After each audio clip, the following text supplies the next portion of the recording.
Taxes. It is the study of what? Anyone? A gift for the president? A gift. No. Taxes is, well, technically, taxes is a contribution to state. But I prefer to see it as theft. Now just think about this. The government decides it wants money. They decide you are going to pay. You can either pay or evade. That's all of life, right? I mean, it's just the constant. It's the cycle. It's evasion, laundering, just over and over and over. It is failure to file, then evasion, then fraud. It is fascinating, really.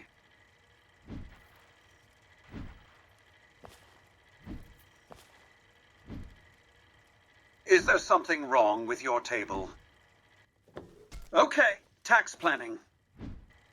Are you done? Tax planning, chapter 6.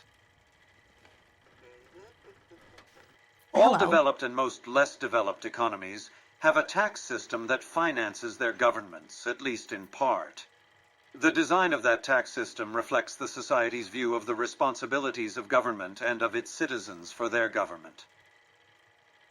In the United States, there has always been disagreement about the role of government as a producer for and a protector of the economy and its citizens. Even before the United States was a nation, taxation without representation was a rallying cry for rebellion against the British colonial authority, and the colonists protested taxes on everything from stamps to tea.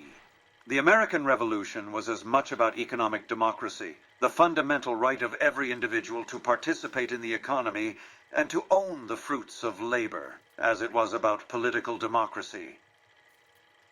Get out of my face. It is perhaps no coincidence that Adam Smith's Wealth of Nations was published in 1776, the same year that independence was declared in the 13 colonies. Smith recognized a role for government in a market-based economy, but societies have argued about what that role should be and how it should be paid for ever since. The U.S. tax code is based on the idea that everyone should help finance the government according to one's ability to pay.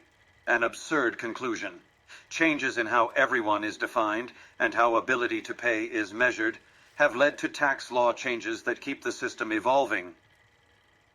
In the United States, tax laws are written by Congress and therefore through compromise.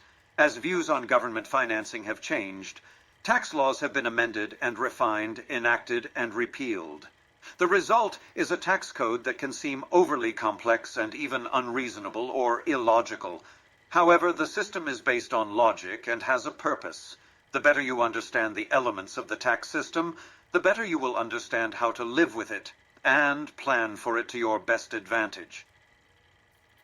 Any government that needs to raise revenue and has the legal authority to do so may tax.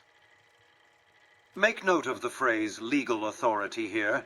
If a state does not have such authority, then you are under no obligation to pay taxes.